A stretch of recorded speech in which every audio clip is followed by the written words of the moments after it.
Selamat sore. Perkenalkan, nama saya Febri Nur Rahmawati, nomor induk mahasiswa 240301020479 dari kelas AK204. Di sini saya akan mempresentasikan ujian akhir semester mata kuliah Statistika, Ekonomi, dan Bisnis. Saya mengambil dua topik yang ada pada sesi 13 dan sesi 14, yaitu distribusi probabilitas diskrit dan distribusi probabilitas kontinu. Distribusi probabilitas adalah fungsi matematika yang memberikan probabilitas terjadinya berbagai kemungkinan hasil dalam suatu eksperimen. Ini adalah cara untuk menggambarkan seberapa besar kemungkinan hasil yang berbeda akan terjadi. Distribusi probabilitas dibagi menjadi dua, yaitu distribusi probabilitas diskrit dan distribusi probabilitas kontinu. Distribusi probabilitas diskrit adalah jenis distribusi probabilitas yang digunakan untuk memodelkan probabilitas dari variabel acak diskrit. Variabel acak diskrit adalah variabel yang hanya dapat mengambil nilai-nilai tertentu, biasanya bilangan bulat, dan jumlahnya terbatas.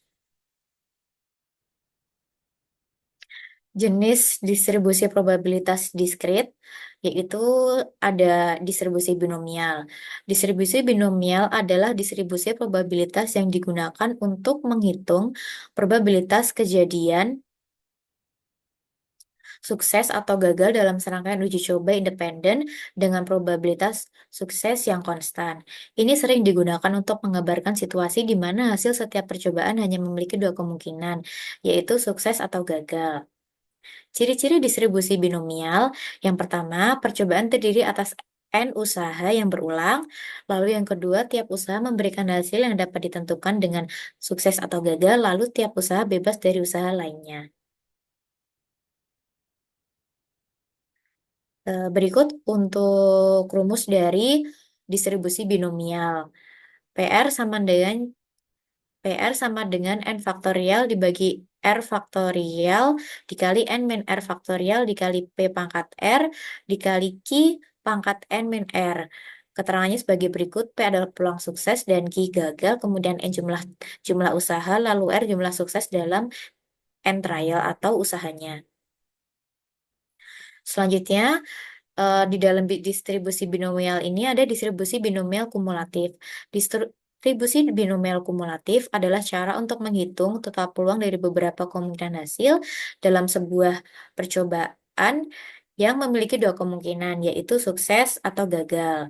Nah, misalnya, jika kita ingin mengetahui peluang untuk mendapatkan paling banyak 3 kali sukses dalam 5 percobaan, maka kita akan menjumlahkan seluruh peluang mulai dari 0, 1, 2, hingga 3 kali sukses.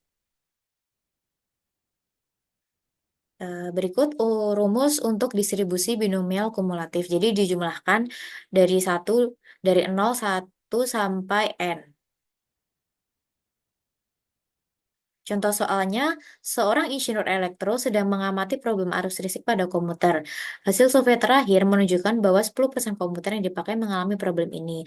Jika 5 sampel random dipilih dari seluruh populasi amatan, hitung peluang A, terdapat 3 komputer terpilih mengalami kerusakan, B, paling sedikit 3 komputer terpilih mengalami kerusakan, C, kurang dari 3 komputer terpilih mengalami kerusakan. Kemudian berikut untuk jawabannya, pembahasannya.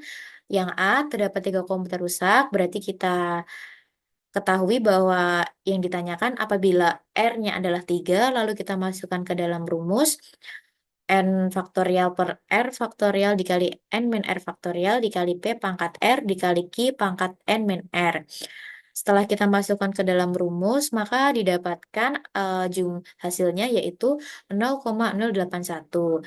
Lalu untuk yang B, ditanya peluang apabila paling sedikit 3 komputer rusak.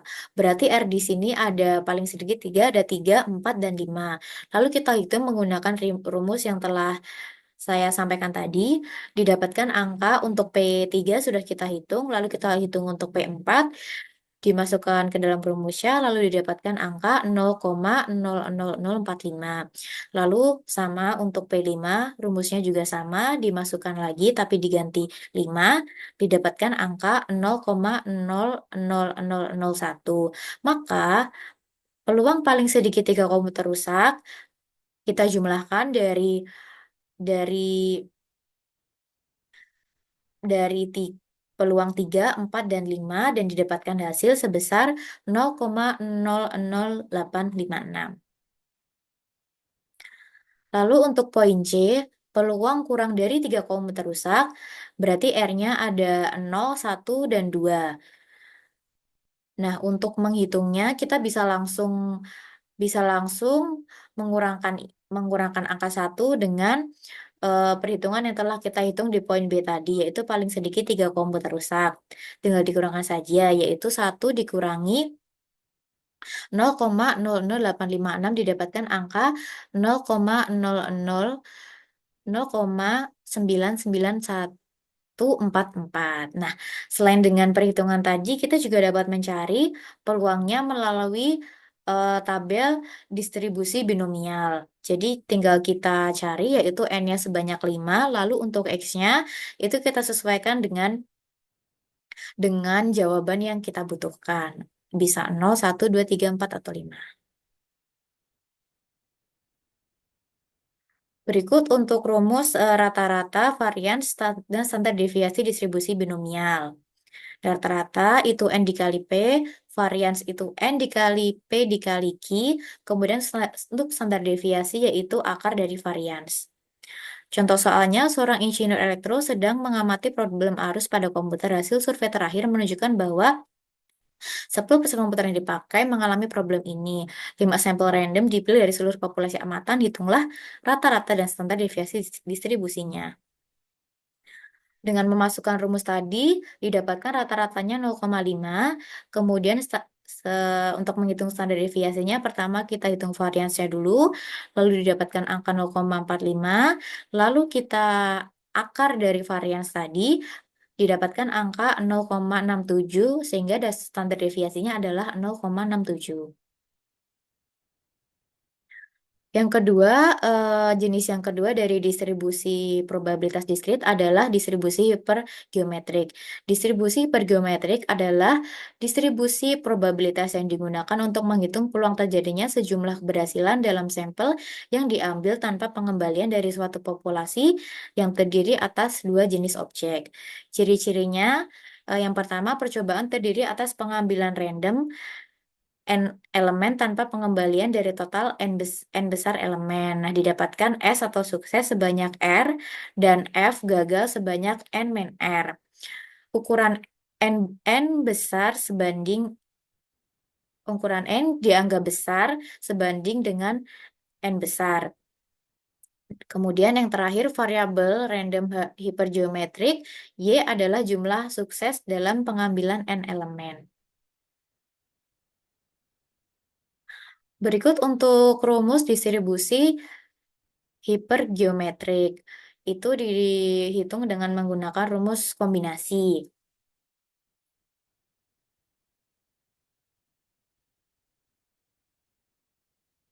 Contoh soalnya, dari 10 katalis yang ada, diperlukan 3 untuk keperluan pembuatan produk kimia baru. Dari 10 katalis tersebut, terdapat 4 jenis katalis berkadar asam tinggi dan 6 jenis berkadar asam rendah.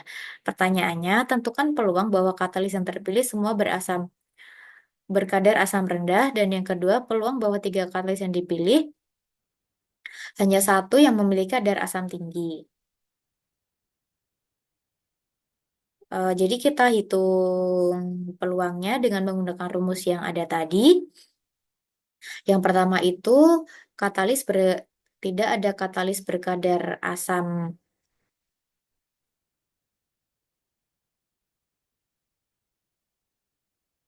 pertama tadi semuanya berkadar asam rendah.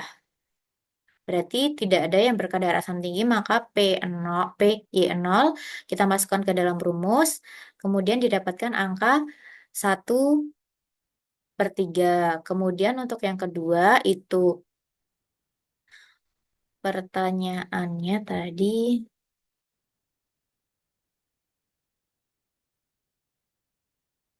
untuk yang kedua Hanya satu yang memiliki kadar asam tinggi, berarti Y sama dengan satu. Kita masukkan ke rumus, didapatkan nilai 1/2.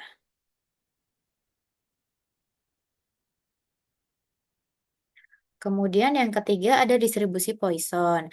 Distribusi Poisson adalah distribusi probabilitas diskrit untuk terjadinya beberapa peristiwa selama interval tertentu. Variabel acak X adalah jumlah kemunculan peristiwa dalam suatu interval. Bisa berupa waktu, jarak, luas, volume, jumlah hitungan, dan lain-lain. Sering digunakan untuk menentukan peluang sebuah peristiwa yang dalam kesempatan tertentu diharapkan untuk sangat jarang terjadi. Syarat distribusi Poisson, yang pertama variabel acak X adalah jumlah kemunculan suatu peristiwa selama beberapa interval. Yang kedua, kejadiannya harus acak, lalu selanjutnya kejadian harus independen satu sama lain. Terakhir, kejadiannya harus didistribusikan secara seragam selama interval yang digunakan. Rumus untuk distribusi Poisson adalah sebagai berikut. PR sama dengan rata-rata dipangkatkan dengan R, jumlah kemunculan suatu peristiwa dalam selama beberapa interval dikalikan dengan atau bilangan basis logaritma, yaitu 2,71828 dipangkatkan minus min dibagi dengan R atau jumlah kemunculan suatu peristiwa selama beberapa interval. Contoh soalnya, peluang seseorang akan mendapatkan reaksi buruk setelah disuntik besarnya adalah 0,0005 dari 4.000 orang yang disuntik. Tentukan berapa peluang yang menderita reaksi buruk. Satu, tidak ada. Dua, ada 2 orang. Tiga, lebih dari 2 orang. Untuk yang jawabannya, untuk yang pertama itu tidak ada orang, berarti 0 untuk jumlah orang yang mengalami gangguan. Kita masukkan ke dalam rumus, didapatkan angka 0,1353. Kemudian pertanyaan kedua, ada 2 orang yang mengalami gangguan, lalu didapatkan rumus 0,2707. Dan yang ketiga, lebih dari 2 orang, maka didapatkan hasilnya yaitu 0,3234. Yang terakhir yaitu distribusi probabilitas kontinu. Yang kedua, distribusi probabilitas kontinu adalah distribusi yang menggambarkan peluang dari suatu variabel acak yang bisa memiliki nilai dalam suatu interval tak terhingga, atau dengan kata lain nilai-nilainya tidak terbatas pada angka tertentu dan tidak bisa dihitung satu persatu.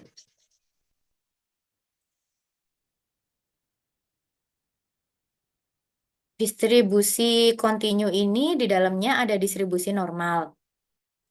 Distribusi normal adalah distribusi probabilitas kontinu yang memiliki bentuk simetris seperti lonceng atau bell-shaped curve yang biasa disebut juga dengan distribusi Gauss. Ciri-cirinya yang pertama simetris terhadap min, kemudian min median modusnya sama, lalu total luas di bawah kurva adalah 1, kemudian mendekati sumbu X secara asimtotik dan berbentuk lonceng seperti yang saya jelaskan tadi. Kemudian berikut untuk grafik distribusi normal.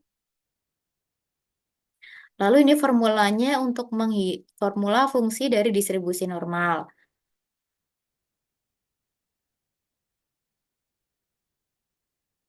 Contoh soalnya, tinggi badan siswa berdistribusi normal dengan rata-rata 165 cm dan standar deviasi 10 cm.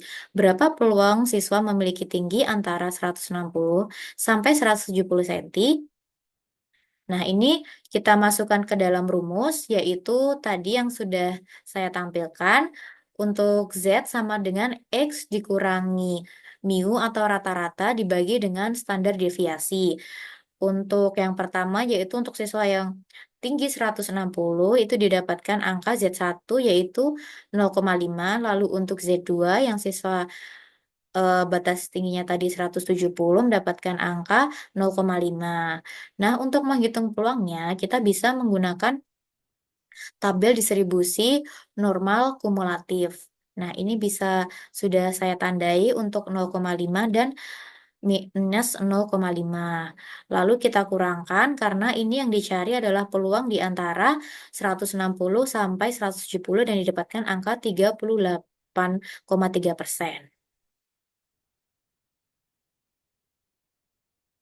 Sekian presentasi dari saya, kurang lebihnya mohon maaf. Terima kasih atas perhatiannya. Wassalamualaikum warahmatullahi wabarakatuh.